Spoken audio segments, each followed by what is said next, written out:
আসসালামু আলাইকুম বন্ধুরা, সবাইকে সিস্টার্স কিচেনে স্বাগতম। আবার একটি নতুন রেসিপি নিয়ে আপনাদের মাঝে চলে এসেছি।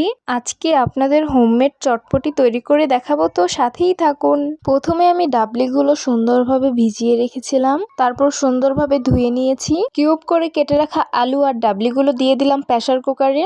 1 চামচ পরিমাণ পাঁচফোড়ন দিয়ে দিব, 1 চামচ পরিমাণ চিলি ফ্লেক্স দিয়ে দিব, 1 চামচ পরিমাণ জিরা গুঁড়ো দিয়ে দিব, 1 চামচ পরিমাণ ধনিয়া গুঁড়ো দিয়ে দিব, 1 চামচ পরিমাণ হলুদ মরিচের গুঁড়ো দিয়ে দিব, স্বাদ মতো লবণ দিয়ে দিব, কুচি করে রাখা পেঁয়াজগুলো দিয়ে দিব, কুচি করে রাখা মরিচগুলো দিয়ে দিব, সামান্য পরিমাণ আদা রসুন বাটা দিয়ে দিলাম, পরিমাণ মতো নর্মাল টেম্পারেচার পানি দিয়ে দিলাম। আপনারা যদি চটপটি পাতলা খেতে চান তাহলে পানিটা বেশি দিবেন, আর যদি ঘন খেতে চান তাহলে কমিয়ে দিবেন। সুন্দরভাবে নেড়ে নিয়েছি। এখন প্রেসার কুকারের মুখটা লাগিয়ে নিব।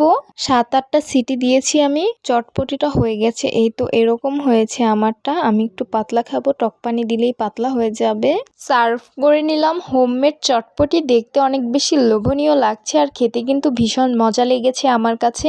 আমি উপর দিয়ে ডেকোরেশন করে নিয়েছি। কুচি করে রাখা কাঁচামরিচ, পেঁয়াজ, শসা, সিদ্ধ করে রাখা ডিম, বিলাতি ধনিয়া পাতা কুচি, হোমমেড ফুচকা, চিলি ফ্লেক্স, ধনিয়া গুঁড়ো। খাওয়ার সময় তেঁতুলের টক পানি দিয়ে পাতলা করে খেয়েছি, আমার কাছে ভীষণ ভালো লেগেছে।